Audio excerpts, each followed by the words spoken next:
Nobody cares. Work harder. The Stoic brutal truth. The world owes you nothing.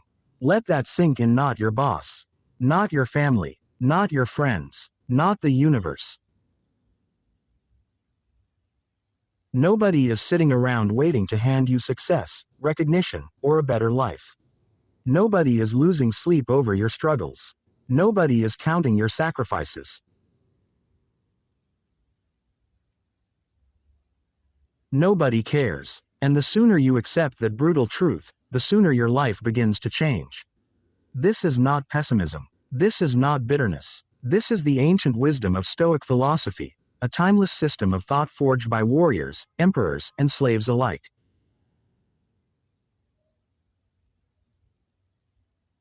Men who understood that complaining changes nothing. Men who understood that waiting changes nothing. Men who understood that the only thing standing between you and the life you want is the work you are willing to put in when nobody is watching, when nobody is clapping, and when nobody cares. Marcus Aurelius ruled the most powerful empire in human history. He woke up every single morning, not to applause, not to motivation, but to discipline. In his private journal, never meant for the world to read, he wrote to himself with brutal honesty.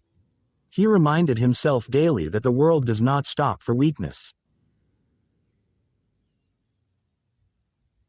He reminded himself that feelings are temporary but character is permanent. He reminded himself to do the work, not because it was easy, not because someone was watching, but because it was right. That is Stoicism. That is the philosophy that built empires, shaped legends, and created men of unshakable character.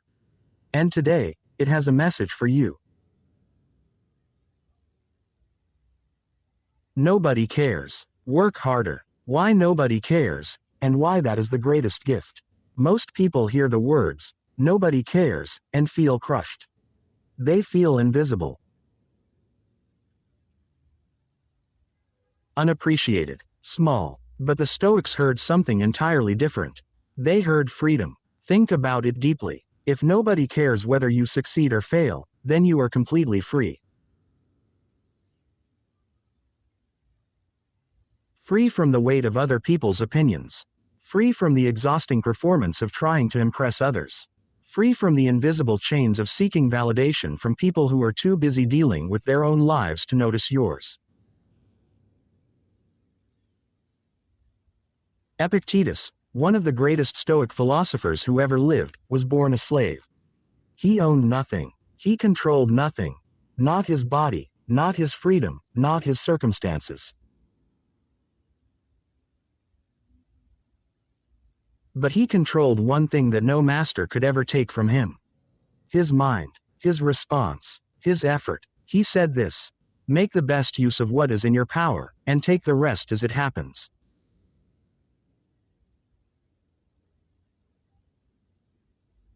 Nobody cared that Epictetus was a slave. The world did not pause to feel sorry for him. History did not make an exception for his suffering. And yet, from the depths of absolute powerlessness, he built a philosophy so powerful that Roman emperors would later study his words and reshape their entire reign.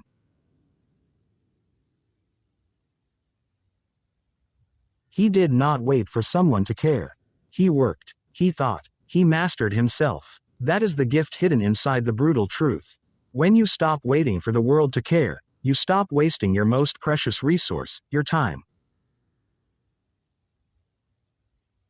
You stop checking for likes. You stop measuring your worth by applause. You stop shrinking yourself to fit the expectations of people who are not even paying attention. You start working for something far greater than approval. You start working for mastery. The myth of motivation. Here is something nobody tells you when you start your journey toward greatness. Motivation is a liar. Motivation is the feeling that shows up when everything is exciting and new.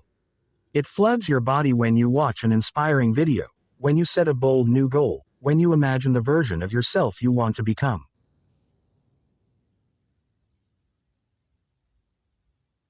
It feels electric. It feels unstoppable. And then Monday morning arrives. The alarm goes off at 5. It is cold, you are tired. Your body aches. Your mind whispers 100 reasons why today is not the day. And motivation, gone. This is where most people fail. They built their entire work ethic on the foundation of feeling. And feelings are the most unreliable architects in existence.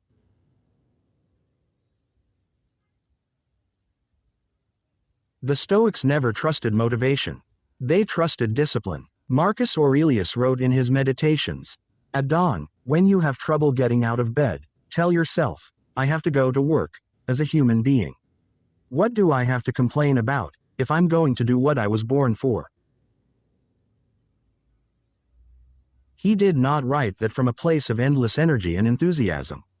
He wrote it as a reminder, to himself, on the mornings when discipline was hard. On the mornings when nobody was watching. On the mornings when the entire world was asleep and nobody cared whether he rose or stayed in bed. He rose anyway. Because discipline is not the absence of struggle. Discipline is the decision to move forward despite the struggle. Nobody cares if you feel motivated today. Nobody cares if you are tired. Nobody cares if the circumstances are not perfect. The work does not care about your feelings. The goal does not negotiate with your excuses. Work anyway. Work harder. The man in the arena. Theodore Roosevelt once delivered one of the most powerful speeches in modern history. He spoke of the man in the arena, the one whose face is marred with dust and sweat and blood. The one who strives valiantly. The one who errs and comes up short again and again. But he also spoke of the critics. The ones who sit in comfortable seats and point out how the strong man stumbled. The ones who never entered the arena themselves but have endless opinions about those who did. Here is the Stoic truth about critics. They do not matter. Not because their words cannot sting. They can. Not because their judgments cannot reach you. They will. But because a person standing outside the arena has surrendered their right to define what happens inside it.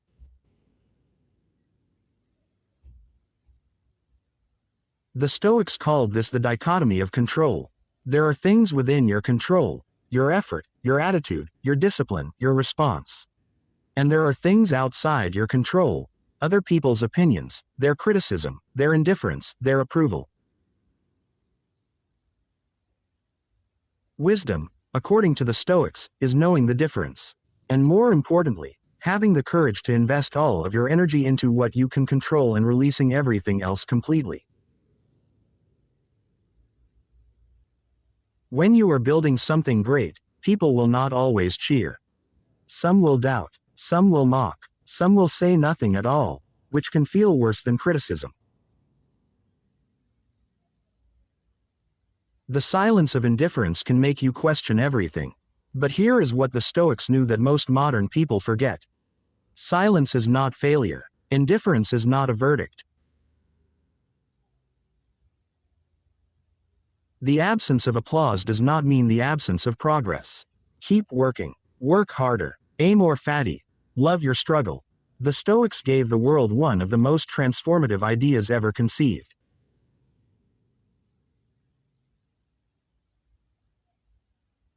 They called it amor fati. Love of fate. Not acceptance of fate. Not tolerance of fate. Love. To love your fate means to embrace everything that happens to you. The pain, the setbacks, the loneliness, the failure, the indifference of others, not as punishment but as fuel. Not as an obstacle but as the path itself. Friedrich Nietzsche, deeply influenced by Stoic thought, described amor fati as his formula for human greatness.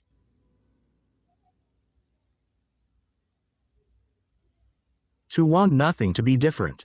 Not forward, not backward, not for all eternity. This is radical. This is revolutionary. And this is exactly what separates those who eventually break through from those who eventually break down. When nobody cares about your journey, Amor Fati says, love the journey anyway. When you fail and the world barely notices, Amor Fati says, love the failure. It is teaching you something. When the grind is invisible and thankless and relentless, Amor Fati says, love the grind. It is building you. Every great person who ever lived went through a season of invisibility. A season where they poured everything into their craft and received nothing in return. A season where the work was everything and the reward was nothing. Marcus Aurelius called it the fire that forges the sword. The blade does not complain about the heat. The blade does not ask the blacksmith for recognition. The blade simply becomes what it was always meant to be, through the process of being shaped by pressure and heat and relentless repetition. You are the blade. The struggle is the fire. And nobody caring is not your tragedy. It is your forge. The danger of seeking validation. One of the most silent and devastating traps a person can fall into is the addiction to external validation. It starts innocently enough. You do something good and someone notices. They praise you. You feel that warm rush of approval. Your brain registers it as reward. And slowly, without realizing it, you begin to work not for the goal itself but for the reaction.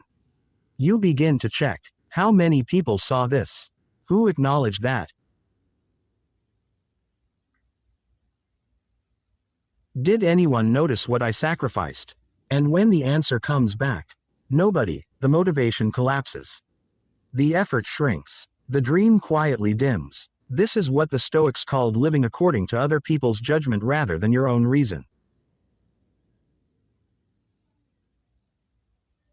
And they considered it one of the greatest forms of self-betrayal. Seneca wrote with devastating clarity, "It is not that I am brave, but that I know what is not worth fearing. I waste no time worrying about what others say about me." Real work, the kind that transforms your life and eventually changes the world, is never validated in real time. The greatest artists died unrecognized. The most visionary entrepreneurs were mocked before they were celebrated.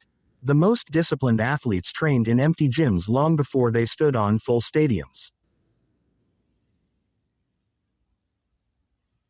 The world does not pay attention to the process. It only notices the result. So while you are in the process, while you are in that invisible, unglamorous, nobody cares season, your job is not to seek recognition. Your job is to become so deeply committed to the work itself that recognition becomes irrelevant. Work for the work. Work harder. What the Stoics actually taught about hardship. People often misunderstand Stoicism. They think it means suppressing emotion. They think it means becoming cold and robotic, indifferent to pain, pretending that struggle does not hurt. That is not Stoicism. Stoicism is not about eliminating feeling. It is about choosing your response to feeling. The Stoics did not pretend that hardship was easy. Marcus Aurelius openly struggled with fatigue, frustration, and the weight of leadership. Seneca faced exile, poverty, and eventually was forced to take his own life by the emperor he served. Epictetus lived in physical pain for much of his life following an injury sustained during his time as a slave. These were not men untouched by suffering. They were men who chose, consciously and repeatedly, not to be destroyed by it. They taught that every obstacle contains within it an opportunity. Every setback is a setup for a comeback, not through blind optimism, but through intelligent, disciplined response. Marcus Aurelius wrote what has become perhaps the most quoted Stoic line in modern times: "The impediment to action advances action. What stands in the way becomes the way." When nobody cares about your struggle, that struggle is not standing in the way of your greatness. It is the way to your greatness. Work through it, work harder. Building in silence. There is a reason the most dangerous people in any room are usually the quietest. They are not quiet because they have nothing to say. They are quiet because they have everything to do. The Stoics deeply valued what could be called purposeful silence, the discipline of keeping your goals private, your plans protected, and your energy directed entirely inward toward the work rather than outward toward the audience. Modern psychology actually confirms this ancient wisdom. Research has shown that when people announce their goals publicly and receive social recognition for the announcement itself, their brain registers a premature sense of achievement. The reward fires before the work is done. And without the reward driving them forward, many people stall. The Stoics understood this intuitively thousands of years ago. Marcus Aurelius did not post his plans in the Roman Forum. He wrote them in his private journal.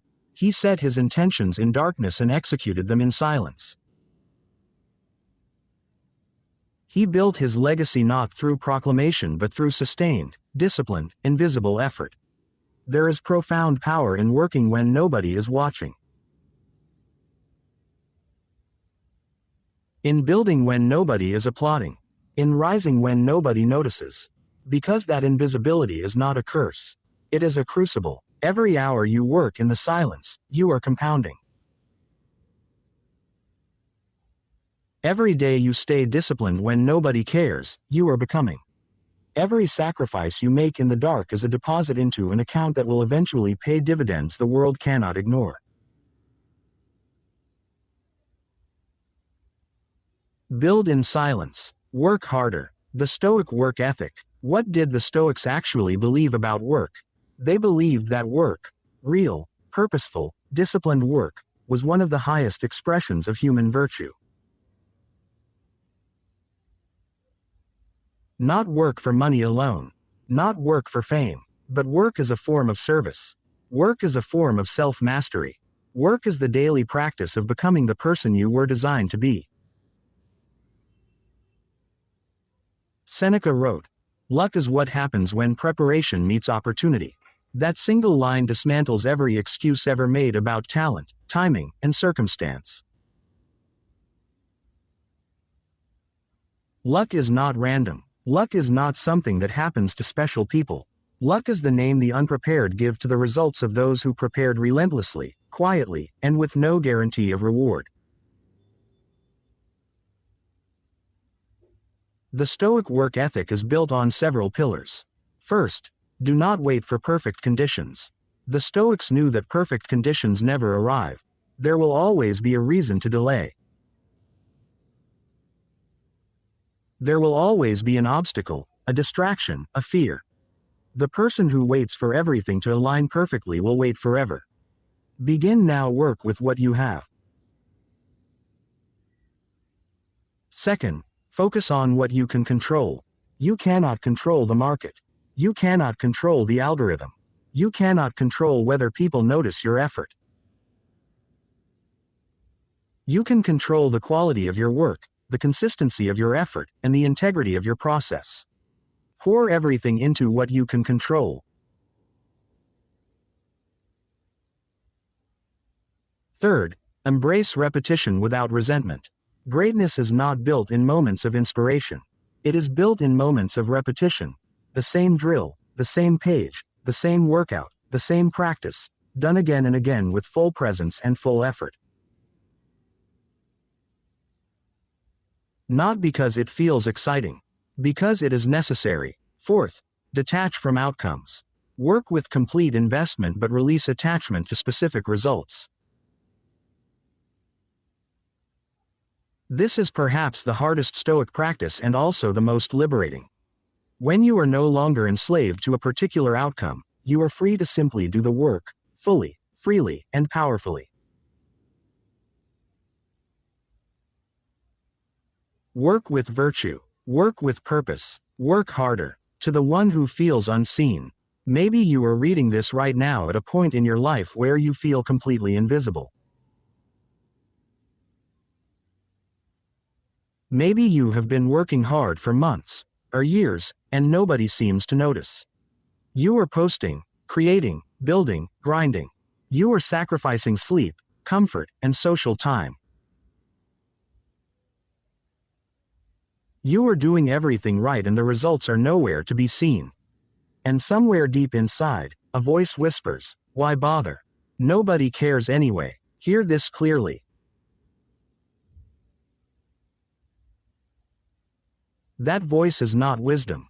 That voice is fear wearing the mask of reason. Every single person who ever achieved anything significant, every entrepreneur, every artist, every athlete, every builder of anything lasting and real, went through exactly what you are going through right now. That invisible season, that thankless grind, that period where the gap between effort and result felt unbearable. The ones who made it through were not the most talented. They were not the most gifted. They were not the luckiest. They were the ones who kept working after the motivation died. The ones who showed up after the excitement faded. The ones who refused to stop just because nobody was watching. The Stoics would tell you this: you are not unseen by the universe. Every deliberate act, every disciplined choice, every hour of focused work is being written into the fabric of who you are becoming.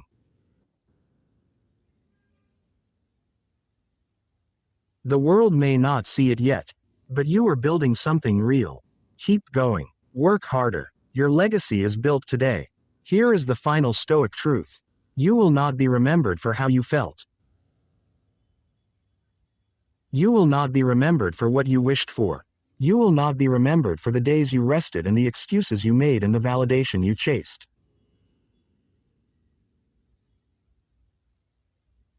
You will be remembered, if you are remembered at all, for what you built, for what you created, for the work you left behind.